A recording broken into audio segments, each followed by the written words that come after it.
I think I really want to highlight some of these because I think ACC has done a fabulous job during this time. So one of the things they did is immediately once COVID-19 hit, they started having meetings globally with the market leaders such as myself, their market leaders all around the globe that are responsible for different territories, and to understand how the pandemic was impacting their employees. Then they determined, you know what, we need to develop more flexible policies. They developed many different flexible policies. So for example, some people chose to go part-time, some people chose to reduce their hours, chose to just work around a different schedule. So kind of like adopt your own schedule workload where they still do the same work, they're still working full-time, work their own hours, right? They decide when they're going to work and when they need to stop. They decide when they're available. So they also had that, but the culture shifted so that managers at every level supported this. So when the employees had to do these things, it was completely supported by any other managers. They also instituted a wellness leave policy that was 5 days that you could take in addition to your vacation time.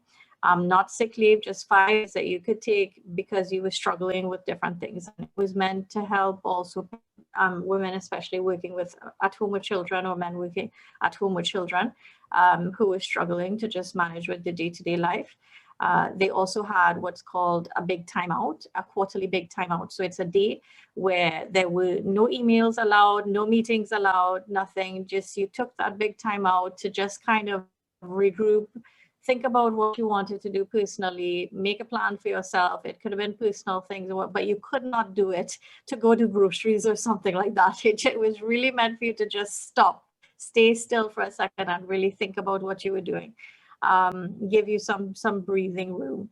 They adjusted the norms. So emails, as I mentioned earlier, emails versus meetings. Do you really need to CC all of these people on the email? Do you really need to have X number of people in on this meeting?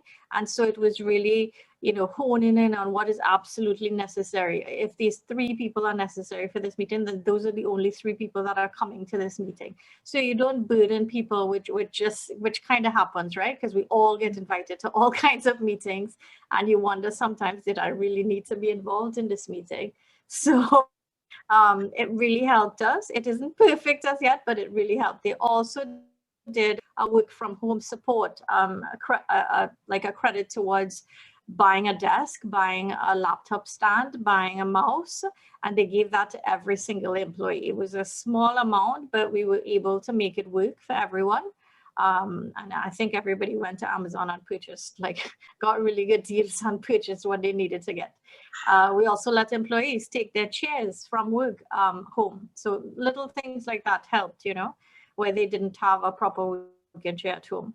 And then with my team, I focused on the achievement of targets, as I said, versus the hours or face time or in-office meetings. And that made a big difference because my team exceeded expectations and hit their targets out of the park.